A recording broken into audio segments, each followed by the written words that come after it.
योगी हर्ष जी के साथ एक खास मुलाकात। मेरे वीडियो को ज़रूर देखें। हर्ष जी, मेरे चैनल में आपका बहुत बहुत स्वागत है। बहुत बहुत धन्यवाद। अपराध का जिस प्रकार हमारे महाराज जी ने बुलडोजर चलाकर अंत किया है, जनता वोट देकर इस बार अपराध का अंत करने वाली है। इस बार पार्टियां यही कह रही हैं विपक्ष की कि भाजपा का बुलडोजर फेल हो जाएगा। भाजपा का बुलडोजर मरम्मत में गया है और 10 मार्च के बाद वो पुनः दुगने एनर्जी से जो बाकी कुछ बचा रह गया है उसके समाप्ति के लिए पुनः आने वाला है। ओम प्रकाश राजभर ये कह रहे हैं कि ए बेरी बखेड़ा आ खदेड़ा कुल हुई। आप बाबा को ये कह रहे हैं कि आदरणीय मुख्यमंत्री जी को कि इस बार हम लोग उनको गोरखपुर पुनः वापस भेज देंगे। खदेड़ा किसका होगा ये भली भांति सबको ज्ञात है। अपने पुत्र के नामांकन में वाराणसी वो गए थे और जिस प्रकार जय श्री राम के नारों से उनका खदेड़ा वहाँ से जनता ने किया है, इससे उनको भली भांति आभास हो गया है। घूमते फिर रहे हैं कहते हुए कि मेरी हत्या कराने की साजिश कर रहे हैं महाराज जी। अगर जय श्री राम के नारे से किसी की हत्या हो रही है तो यह शोचनीय है। तो खदेड़ा शुरू हो गया है और वो भली भांति ओम प्रकाश राजभर जी जान रहे हैं। अपने पुत्र के नामांकन में वो गए थे और बनारस में उनका भली भांति स्वागत किया गया है। हर्ष जी, लाल साँड़ काफ़ी चर्चा में है और इसको चर्चा में ला दिया है वही ओम प्रकाश राजभर ने। बार बार लाल साँड़ की चर्चा हो रही है, दोषारोपण भी हो रहा है, किसानों की बर्बादी हुई और पूरा ठिकरा आप लोगों पर ही मढ़ा जा रहा है। कोई चर्चा नहीं है, कोई इस प्रकार का नहीं है। किसानों के हित की पहली बार उत्तर प्रदेश में सरकार बनी है। आज से पहले जब 2012 में उनकी सरकार बनी थी, उन्होंने कहा था कि हम किसानों का कर्जा माफ़ कर देंगे, लेकिन 2012 से 17 हो गया, कोई कर्जा माफ़ नहीं हुआ। लाशों के ऊपर राजनीति माननीय मुलायम सिंह जी ने किया था। कार सेवकों पर गोली चला के मंच से, खुले मंच से उन्होंने कहा था कि अगर आवश्यकता पड़ी तो मैं और गोली चलवाऊँगा। तो ये लाशों की राजनीति थी और पूर्व मुख्यमंत्री माननीय मुलायम सिंह यादव ने इसको करने का कार्य किया था। सपा के कुछ नेता हर्ष जी कहते हैं कि आपने अयोध्या में जो राम मंदिर का निर्माण किया या करवा रहे हैं, अगर हम होते तो उससे और भी अच्छा करवाते। अब प्रभु श्री राम के ऊपर बड़ा श्रद्धा है हमारा और हमारी पार्टी का भी उनके प्रति बड़ी आस्था रही है। और प्रभु श्री राम का मंदिर कौन बनवा रहा है, कौन नहीं बनवाएगा, ये प्रभु श्री राम देख रहे हैं। 1990 कोई भूला नहीं है जब कार सेवा करने लाखों राम भक्त अयोध्या में जा रहे थे। वो दिन दुर्भाग्यपूर्ण दिन था। माननीय मुलायम सिंह यादव ने आदेश दिया था कि कार सेवकों पर गोली चला दो, अयोध्या में एक पंछी को पर नहीं मारने देंगे। और जिस प्रकार अयोध्या का घेराबंदी किया गया था, लग रहा था कि ये राम भक्त नहीं आतंकवादी हैं जो अयोध्या में प्रवेश करना चाहते थे। और ये दुर्भाग्यपूर्ण उस समय की सरकार थी। हमारे राम भक्तों को सरेआम निहत्थे राम भक्तों पे गोली चलवाई गई थी। और वो व्यक्ति आज वोट के राजनीति के लिए कह रहा है कि हम उससे पहले बनवाए होते। अगर आपने चाहा होता तो प्रभु श्री राम के मंदिर के लिए 72 बार युद्ध नहीं लड़ना पड़ता और लाखों हिंदू भक्त को शहादत नहीं देनी होती। प्रभु श्री राम का और उनके प्रति जिस प्रकार आस्थाएं होती हैं उनका मैं सम्मान करता हूं। अगर आप कह रहे हैं कि आप आज जाके उनका पूजा करेंगे तो निश्चित आपका स्वागत है, लेकिन आपकी जो इच्छा है वो एकदम प्रदर्शित है कि आपने सेकुलरिज्म के नाम पे और धर्म के नाम पे इस देश को, इस राज्य को बांटने का कार्य किया है। राम के प्रति कभी आपकी आस्था नहीं था। और ये वही व्यक्ति हैं जो कह रहे हैं कि श्री कृष्ण जी मेरे सपने में आ रहे हैं। अरे श्री कृष्ण जी आपके सपने में आ रहे हैं, श्री कृष्ण जी हमारे आराध्य हैं। उनके ऊपर मजाक बनाकर इस प्रकार की बात आप मत करिए। श्री कृष्ण जी आपके सपने में आ रहे हैं तो खुले मन से कहिए कि मैं श्री कृष्ण का भव्य मंदिर मथुरा में बनाने वाला हूँ, स्वागत करते हैं हम आपका स्वागत करते हैं। आप कहिए तो श्री कृष्ण जी आपके सपने में आ रहे हैं। इस बात को कहने से जिस प्रकार श्री कृष्ण के प्रति आपकी मन में राजनीतिकरण का जो उद्देश्य है उसको पूरा प्रदेश समझ रहा है। और भगवान के प्रति इस प्रकार की राजनीति अशोभनीय है और ये आस्था के साथ खिलवाड़ है। सपने में जिसके श्री कृष्ण आएंगे खुले मंच से इस प्रकार की बस बात नहीं करेगा, उनके प्रति अपना समर्पण दिखाएगा और हम दिखाएंगे। निश्चित मथुरा में भी एक भव्य श्री कृष्ण मंदिर बनेगा और तीर्थ भूमि के हिसाब से जो होता है कि तीर्थ स्थलों का उत्थान, उसके हिसाब से वहाँ कार्य चल रही है। हर्ष जी, पार्टियां यही कह रही हैं, पहले तो सब लोग भाजपा पर लग गए हैं, भाजपा हराओ, और कह रहे हैं भाजपा तो हिंदू मुस्लिम करवाना चाहती है इस बार। हिंदू मुस्लिम कौन करवाता था सबको स्पष्ट है। जिस प्रकार पश्चिम में मुसलमान महिलाओं ने भारतीय जनता पार्टी का समर्थन किया है, पिछले 5 साल में अगर कहीं दंगा कोई हुआ है तो बता दीजिए आप। पिछले 5 वर्ष में, मैं आप ही से पूछ रहा हूँ, आप तो घूमते भी होंगे, पिछले 5 वर्ष में पूरे उत्तर प्रदेश में कहीं कोई दंगा नहीं हुआ, कहीं कोई उस प्रकार की अराजकता नहीं हुई जिससे एक संदेश गया है कि ये सरकार सबका ख्याल की है। और हिंदू मुस्लिम का बात कौन करता है? ये मुसलमान महिलाओं का हक पिछले 75 सालों से मार के बैठे ये सभी राजनेता, जो मुसलमान महिलाओं को इतनी आज़ादी तक नहीं थी, उनके आज़ादी के लिए, उनके स्वावलंबन के लिए भारतीय जनता पार्टी ने 3 तलाक जैसे कुप्रथा का समापन किया है। तो हम मुसलमानों के साथ भी हैं।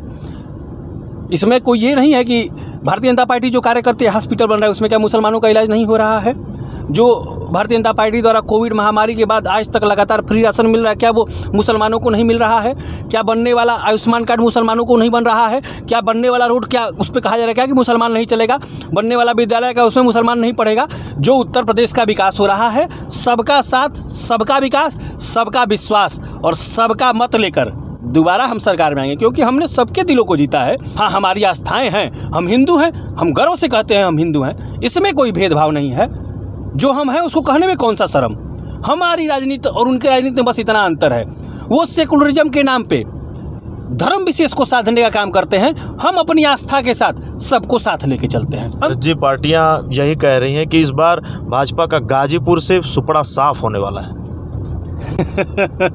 पिछली बार 2 सीट समाजवादी पार्टी की खाते में गई थी, उनका एक विधायक आज हमारे साथ है। हमारे विचारधारा से प्रेरित होकर सुभाष पासी जी सैदपुर से समाजवादी पार्टी की तरफ से चुनाव जीते थे, इस बार हमारे साथ है। और एक सीट जहां हम लोग इस समय हैं, तो यहाँ भी सरकार से जिस प्रकार लोग प्रभावित हैं, सरकार के कार्यों से जिस प्रकार प्रभावित हैं, ये परिवारवादी पार्टी की परिवारवादी सीट है और इस बार जनता ने उसको नकार दिया है। परिवारवाद का प्रदेश से सफाया हो गया है, जंगीपुर विधानसभा से भी इस बार सफाया होने वाला है। तो 7 की 7 सीट हम लोग एक बड़े अंतर से गाजीपुर में जीतकर यहाँ के विधायक को, भारतीय जनता पार्टी से अधिकृत प्रत्याशियों को सदन में भेजने का कार्य करेंगे। हर्जी यही कह रहे हैं कि यूपी में का बा? यूपी में विकास की लहर है, यूपी में विकास बा। यूपी में सांस्कृतिक धरोहरों को सजोते हुए उत्तर प्रदेश का सौभाग्य है कि हमको एक ऐसा मुख्यमंत्री मिला जो सांस्कृतिक धरोहरों की रक्षा करते हुए उत्तर प्रदेश का विकास कर रहा है। हम अगर काशी में विश्वनाथ कॉरिडोर बनाते हैं तो काशी में कैंसर हॉस्पिटल और BHU का बजट एम्स के बराबर करने का कार्य करती है ये सरकार। ये सरकार अगर कांवड़ यात्रा में पुष्प वर्षा कराती है तो जिस रोड पे पुष्प वर्षा कराती है उस रोड को गड्ढा मुक्त और 4 लेन और 6 लेन करने का कार्य करती है, सड़कों का जाल बिछाती है। ये सरकार अगर प्रयागराज में महाकुंभ करती है तो ये सरकार रायबरेली और गोरखपुर में एम्स बनाती है। ये सरकार अगर भव्य प्रभु श्री राम का मंदिर बनाती है तो रावण रूपी जितने भी अपराधी हैं उनके लंका रूपी घरों को गिराने का भी कार्य करती है। तो इसलिए इस सरकार में, उत्तर प्रदेश में विकास की लहर है और विकास ही विकास है, सांस्कृतिक धरोहरों को सजोते हुए। योगी जी इस बार आपके मुख्यमंत्री यही कह रहे हैं कि इस बार बुलडोजर और घातक रूप में चलने वाला है 10 मार्च के बाद। बिल्कुल चलने वाला है, क्योंकि उसको विकास भी करना है और अपराधियों का विनाश भी करना है। तो इस बार बुलडोजर दोगुने गति से चलेगा, दोगुना कार्य उसको करना है, अपराधियों का अंत करना है, अपराधियों के घरों को गिराना है, रावण रूपी जितने अपराधी हैं उनके लंका को गिराना है और फिर भव्य अयोध्या के श्री राम मंदिर की तरफ विकास का कमल हर जगह खिलाना है। और भव्य उत्तर प्रदेश को समृद्ध बनाने के लिए उत्तर प्रदेश में इंडस्ट्रियल हब बनाना है, यहाँ के लोगों को यहाँ रोजगार मिल सके। इसलिए यहाँ पे अन्य जगहों से जिस प्रकार हमारे यहाँ आवेदन भी आए हैं, उन आवेदनों को स्वीकार करते हुए मुख्यमंत्री यहाँ अनेकों फैक्ट्रियाँ लगनी हैं जिससे लोगों को यहाँ रोजगार मिल सके। तो दुगने जोश से चलना ही पड़ेगा बुलडोजर को। पार्टियां हर्जी ये भी कहती हैं कि आप लोग 370 पे राजनीति करते हैं और जय श्री राम। और जैसा कि 370 पे आप बात कर रहे हैं, 370 हो 35 हो, लोग कहते थे कि 370 पे भारतीय जनता पार्टी राजनीति करती है और हमेशा 370 पे राजनीति करेगी और कभी उसको हटाएगी नहीं। तो मैं मानता हूं कि 75 वर्ष तक भारत का दुर्भाग्य था कि भारत माता के पीठ पर कोढ़ की तरह 370 जैसी धाराएं और 35 जैसी धाराएं इतने लंबे समय तक यहाँ रहीं। ये दुर्भाग्य था हमारा। और इस देश में एक ऐसा स्थान था जहाँ तिरंगे का अपमान राष्ट्रद्रोह नहीं माना जाता था। वैसी धारा को समाप्त करने का कार्य भारतीय जनता पार्टी ने किया है। और जिस मुद्दे पे भारतीय जनता पार्टी के लोग कहते थे कि ये बस राजनीति करते हैं, उसको समाप्त करके अपने मैनिफेस्टो को पूरा करने का कार्य भारतीय जनता पार्टी ने किया है। और लोग कहते थे कि मंदिर वहीं बनाएंगे, तारीख नहीं बताएंगे, हमारे ऊपर आरोप लगाया जाता था। तो तारीख क्या बताना है, भव्य राम मंदिर में आप दर्शन करने जाइएगा भव्य राम मंदिर निर्माण हो रहा है, वो हमारे आस्था का विषय है, उस पर बहुत कुछ नहीं कहना है। अभी जंगीपुर से सपा के विधायक हैं डॉक्टर वीरेंद्र यादव, और लोग कहते हैं ये परंपरागत सीट है और यही कह रहे हैं कि उनका किला कोई ध्वस्त नहीं करेगा। देखिए, परंपरागत सीट अभी तक तो 2012 से लेके और 22 माने 3 बार, एक बार उनके पिताजी, एक बार उनकी माताजी और एक बार वो, बीच में एक उपचुनाव हुआ था, तो 10 साल से उनका यहाँ इस सीट पे कब्जा है, ये तो सत्य है। लेकिन जिस प्रकार परिवारवाद का अंत उत्तर प्रदेश में हुआ है, इस बार जंगीपुर विधानसभा से भी होना तय है। एक लंबे अंतर से वो चुनाव हारने वाले हैं। गेट बनवाते हैं ये लोहे का, उस पर ग्रीन पट्टी से लिखवाते हैं ये फलाने विधायक का गेट है। यही इनका निधि का उपयोग है, विद्यालयों पे पैसा देना और गेट पे पैसा देना। तो इससे गेट से आप कौन सा विकास करेंगे, वो भी लोहे का गेट, किसी के भी नाम पे, अपने कार्यकर्ताओं के नाम पे। यही इनका विकास है। इन्होंने बदनाम करने का कार्य किया है। और जंगीपुर विधानसभा में जो सरकार से सीधे मिलने वाली सभी योजनाओं का लाभ जंगीपुर की जनता ने लिया है, चाहे वो राशन हो, स्वास्थ्य व्यवस्था की सुविधा हो, रोडों की मरम्मत हो। जिस प्रकार से जिस रोड पे हम चल रहे हैं, ये गड्ढे में पूरा रोड था। आप तो भली भांति इस बात को जानते हैं, ये पूरा रोड गड्ढों से भरा हुआ था। इसको बनाने का कार्य हमारी सरकार ने किया है। हमारे यहाँ एक बड़ा भव्य मंदिर है माता कामाख्या का, लोग वहाँ दर्शन करना बंद कर दिए थे, हमारी सरकार ने उसको बनवाया है। तो वीरेंद्र यादव जी ने इसको जंगीपुर विधानसभा का विकास रोकने का प्रयास किया है 5 बरस। 17 में ब्राह्मणों ने बम्पर वोटिंग की, आपको सत्ता में पहुंचाया। इस बार ब्राह्मण विमुख है और सरकार आपकी जाने वाली है, ब्राह्मण वोट नहीं करेंगे। बिल्कुल निरर्थक बात है, कोई हमसे विमुख नहीं है और उनका आशीर्वाद सदैव भारतीय जनता पार्टी के ऊपर रहा है और इस बार भी है। और ब्राह्मण हित की बात है तो मैं आपको बताना चाहूँगा कि जिस प्रकार कश्मीर में कश्मीरी पंडितों का पलायन हुआ, आज तक कोई भी सरकार उस पर बोल नहीं पाई है। भारतीय जनता पार्टी सदैव कश्मीरी पंडितों को वहाँ किस प्रकार हम उनको फिर से ले जाएं, इसके लिए हमने कार्य किया है, उनका आवाज़ उठाया है, आगे भी उठाते रहेंगे। तो ब्राह्मणों के प्रति भारतीय जनता पार्टी की क्या निष्ठा है, ये किसी से छुपी नहीं है। हर जी, बहुत सारे बड़े बड़े नेता थे, कहते थे भैया टीका मत लगवाओ, भाजपा का टीका है ये। अब बहुत सारे बड़े नेता नहीं कहते थे, कुछ गिने चुने लोग जो सत्ता के लालच में इतने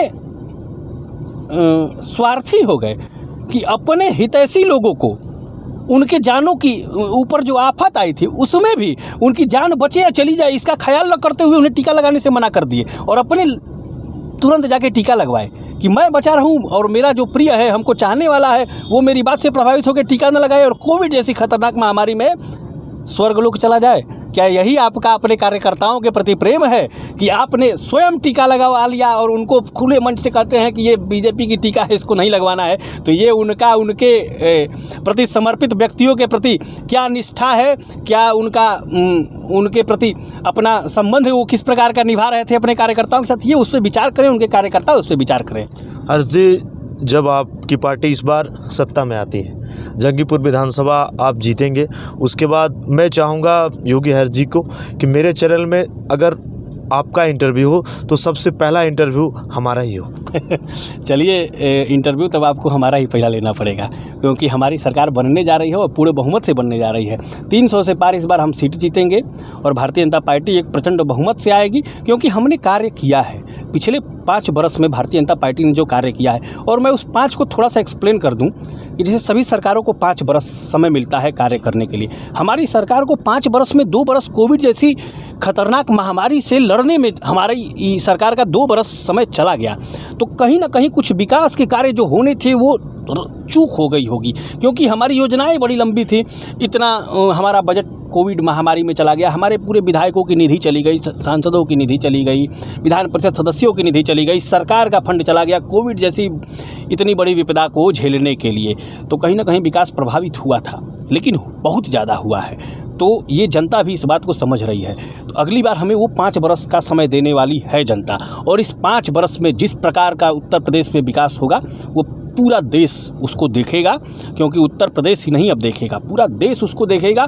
और हमारे मुख्यमंत्री के दिखाए रास्तों पे पूरा प्रदेश माने भारत के अन्य प्रदेश चलने का कार्य करेंगे। इस प्रकार का उत्तर प्रदेश, एक समृद्ध उत्तर प्रदेश का निर्माण हमारी सरकार करने जा रही है। हर्जी, ज़्यादा समय ना लेते हुए अंतिम बार मैं चाहूँगा, काफ़ी व्यस्त कार्यक्रम रहता है आपका, कौन सी जादू की छड़ी है आपके पास कि युवाओं के में काफ़ी लोकप्रिय हैं और उनके घर तक आज आप सबसे चाहते हैं कि जादू की छड़ी क्या है?